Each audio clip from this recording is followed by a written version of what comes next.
Hi everyone, Jackie with Full Moon Loom Designs, and my last video was part one where I actually created the powder wafers that I'm going to use as toppers, and I did 8 of them total. I've got 4 of them I'm going to work with today.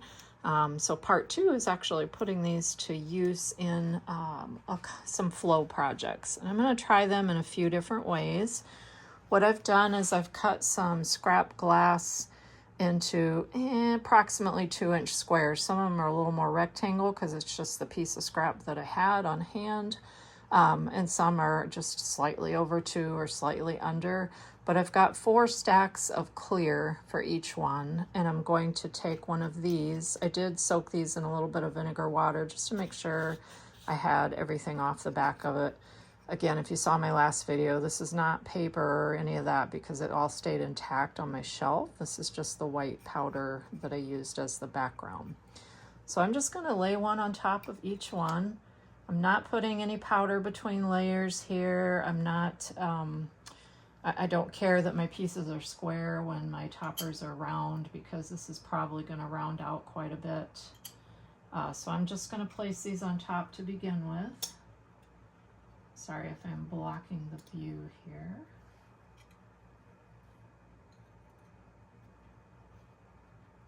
Just trying to get them somewhat centered. So hopefully you can see there, I've got each topper, each powder wafer topper on one of these stacks. And now what I'm going to do is I'm going to do each one a little differently. And since this one had such great coverage, and a pretty design, I'm going to leave that one just plain. We're just going to see what that one looks like once it flows out. The other ones, I'm going to add some different components. This one, since it has a fairly dark center, hopefully you can see that, I'm going to put a hollow in the middle there. I've got my nice little stash here of Val's hollows and the chunky Marini. Some of them are ones that I've already flattened, but most of these are not. I do have some that could look really pretty on there, but I do want to use an actual hollow. So I'm going to pull this back out of camera range just so I can see what I'm looking at. I've got a really nice purple, but I was thinking of going with something either in a pink or a blue. Actually, this one is nice. Hopefully you can see that. It's got a little variety of colors, so that's a possibility.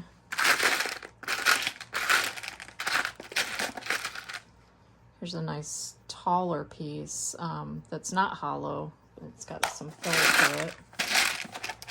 This one's kind of cool, but I think it might end up blocking half of what's on there because while it is somewhat see-through, I'm not sure how that one would look afterwards. Oh, that one's kind of cool too. Same thing though, it's gonna totally block what's underneath. So you know what? Maybe I'll just go, oh, I have another one here. Oh yeah, I like this one. This one is about the same, I think, makeup as this one. It's got some pinkish, some bluish. I'm just gonna set this one right in the center here. And I could fill it with frit or put a piece of rod inside there, but you know what? I'm just gonna leave that one hollow like that. And then the others, let's see if I've got some little hollows or some little pieces. They don't have to be necessarily hollow. Not all of them are.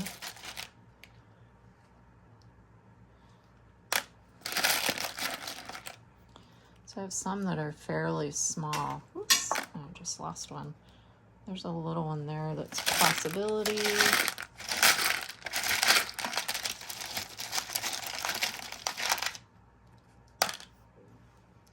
And another one. I might just do like 3 of those with a little bit of frit around them.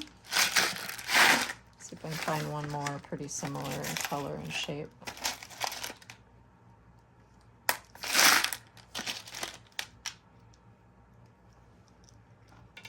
Okay, I've got these 3. I'm not gonna stand, well, I might stand them up. We'll see. I'm gonna put my hollows off to the side. And look at the frit colors that I have. So I love this Mischief, and I was thinking this pink would be really pretty to put on 1 or 2 of these. The other color I love And it's one of the first colors I ever got from Val. It's the Violet Peacock. A lot of green and purple, which I think will work well with this one back here. So I may just scatter some of this along there. And I forgot to grab my white. I've got a heavy white frit, so I'll grab that. So I think I'm going to use that one back here along with these little pieces. And then this Ocean Deep gets pretty dark, and maybe it would be kind of cool to put a little bit of that and a little bit of the pink, the Mischief blend, on either one or both of these. You know what? This one I might just leave. Let's just leave. This one is plain. This one has a hollow. That's it. This one's going to have some non-hollow, but some little chunky bits and some frit. And this one will just be a little bit of frit. So I'm going to pause the camera and go get the white because I do want to add some of that as well. Okay, I have a little better setup. I think I've got a little better light. Let's get some more down here. Hopefully this is showing up a little better. And I moved the two that I'm really not going to fuss with anymore to the back. So this one I'm leaving plain. This one just a hollow. I'm still tempted to put a little frit on there, and I might even do just, you know what, I am going to do just some of the heavy white.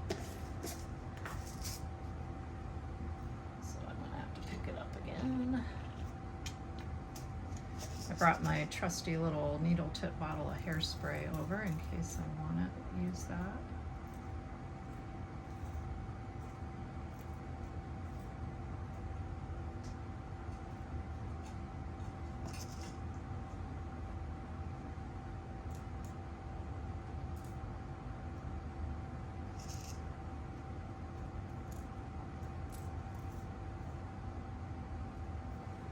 Hopefully you can see I've added a little bit of white there. And you know what? Why not? I'm going to add a little something else too. I might be sorry that I did too much, but hey, that's why we test, right? This is my first time using these. Let's try a little bit of this pink.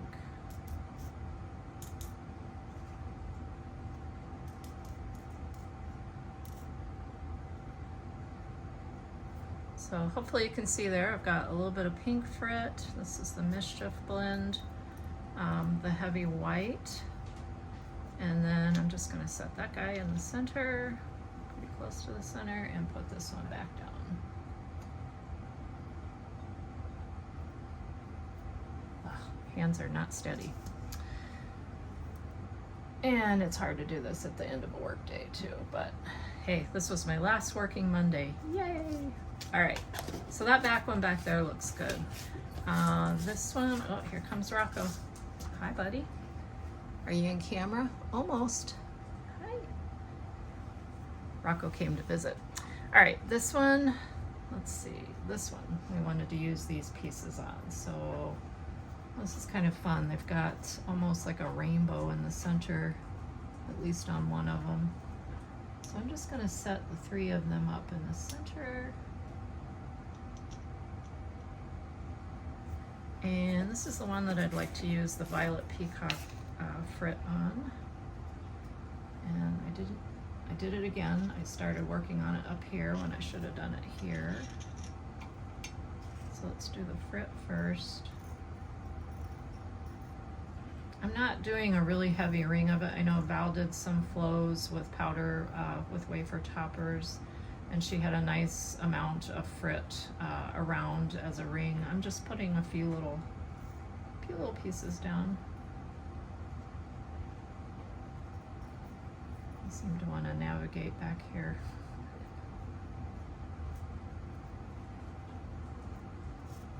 I think I would have brought a paintbrush over. But you know what, we're gonna call that good for that one. And you know what, I think I'm gonna use a little heavy white on this one too. Just because it can have a pretty striking effect. That was probably a little too much.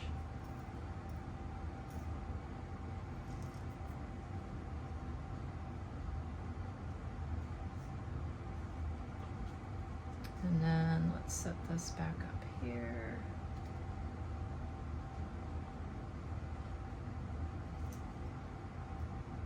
So pick up our frit.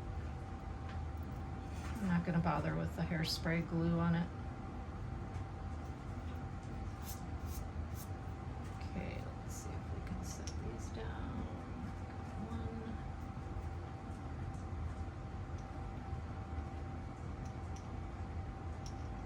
2, 3. All right. Maybe just you know what? No, just gonna leave it. We're gonna leave it. Gotta learn to leave things alone, right? All right, and the last one, I'm not doing any hollows. I think I'm going to do a little bit of frit, and again, debating on if I want to use heavy white with it, and yes, I think I will. So the 3 that have frit have a color and the heavy white.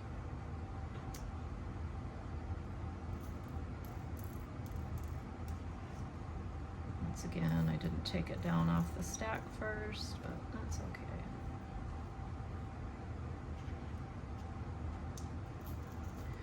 Actually, what I might do is just kind of scatter this a little bit heavier.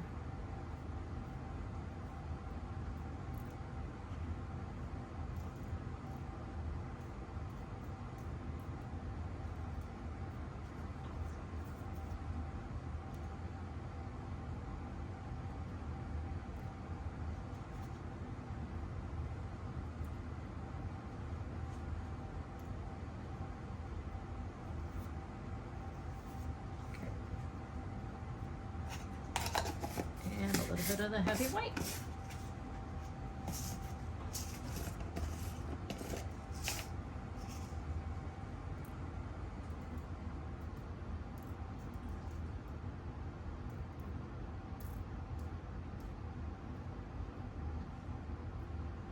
All right, so these 4 are gonna be brought up to about, I gotta recheck my notes. I did some pieces similar to this, oh gosh, almost 2, 3, 4 years ago now, as I was looking through my pictures.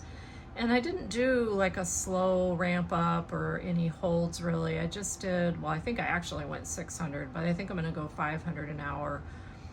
Up to the top temp, which I believe was 1525, but I will double check my notes.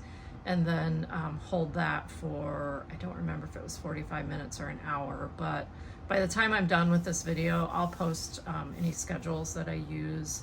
And always, again, keep in mind that all kilns are different. They're all going to fire differently. You might need more time, more temperature, less time, less temperature, because it's all going to depend on how your kiln fires. But because I have done some similar pieces, not necessarily with powder wafers, but with various toppers on stacks, I know that the schedule that I'm going to use should work just fine. So I probably could have done more on here, but I'm expecting them to spread out a bit. They're not gonna, they shouldn't spread out to hit each other, not as small as these squares are. But the next step will be, or the next picture you'll see will be once I get them out of the kiln. And we may even be able to take a peek at them in the morning. I'm gonna set this up on a delay so it's up around top temp when I get up in the morning, and that way I can take a look at the progress and see how it's doing. So anyway, more to come. This is just the first part of the second part of this process. So first part of part 2. If you're seeing this on Facebook, I'll probably post it there before I get the whole video put together, because obviously this will take a few days to get all the steps done and upload or edit and upload and all that to YouTube. So anyway, let's see what happens after these go through a high temp firing.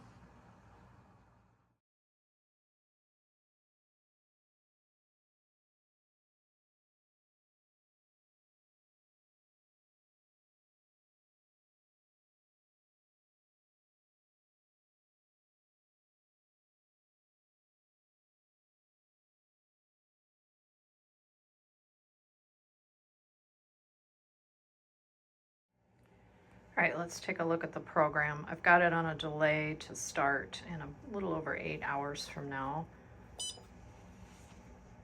So there's 4 segments, 500 an hour up to 1200. I'm gonna hold 30 full, or as fast as it'll go, to 1525. I'm actually gonna hold for 45 and then full down to 950. I'm gonna hold 2 hours, even though I don't think they're gonna be that thick.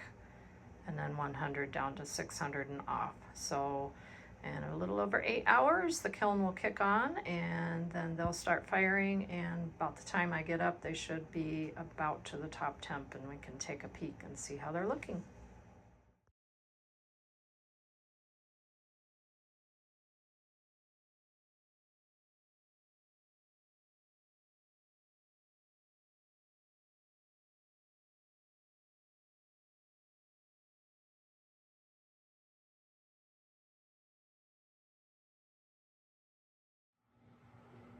Here are the fired flows.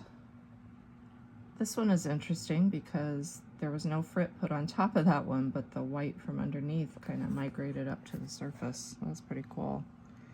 This one had the hollow in the center and the frit around it. This one had the three, not hollows, but the little Marini cane pieces on top.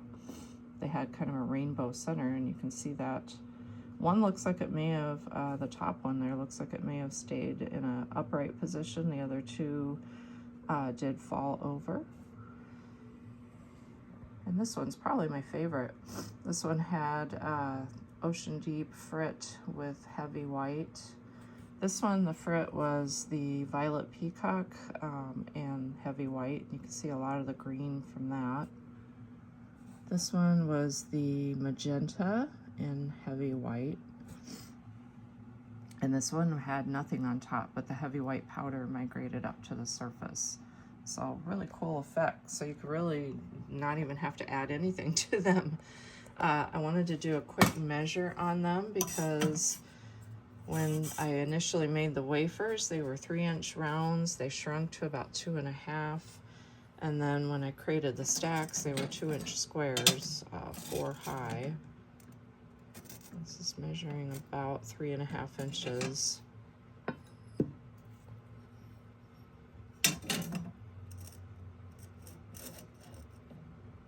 Same. This one looked like it might be a little bit larger. And it's interesting because this one here didn't have anything added to it.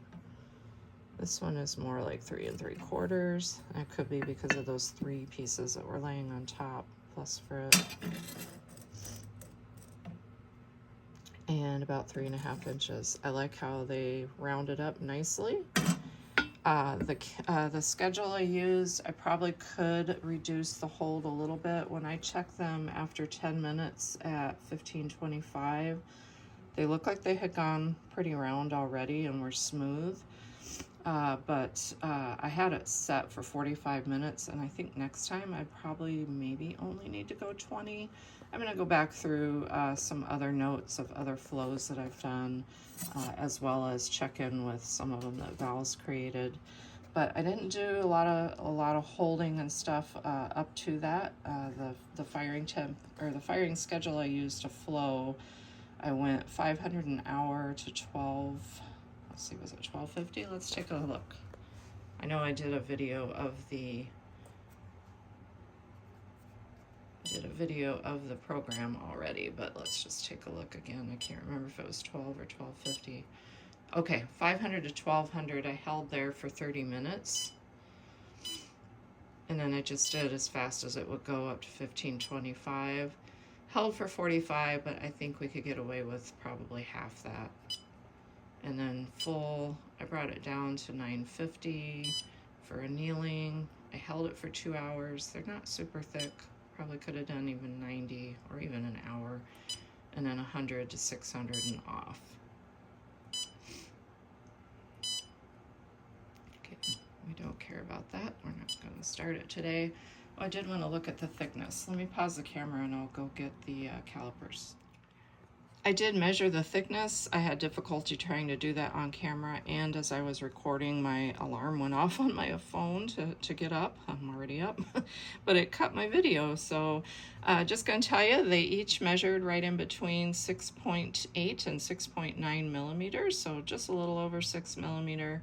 I could probably put these on a color base to make the bases look a little better, and clear cap them if I wanted them to be food safe and spread out even a little bit more for small dishes. I may end up using them as like a jar topper. I don't have one of the jars down here, but I did find some really cool jars that I could attach them to. They might be just a little bit small for the set that I bought though. But lots of possibilities. You could do something like this, and if you didn't do rounds, you could just cut them up into pendants, or even if you did. But just a fun project. I just wanted to get some of them in and fired to show you what the flows would look like after using the powder wafers on top. I think there's lots of promise and possibility with this. So once again, I thank Val Cox, who has all of the cool frits and has been experimenting and doing a lot of these kinds of projects as well. And I saw her first rendition of some powder wafer topped ones and said, okay, I gotta try that. So Val, if you see this, love the frits, love what you're doing, appreciate all the inspiration. But anyway, that's gonna wrap it up for this video. I will put my schedule that I used for the flow at the end, with the caveat that you probably don't need to hold as long. I don't think I do on this one. And again, all kilns are different, so always remember that when you see a published schedule. As always, thanks for following my work, and thanks for watching. Have a great day.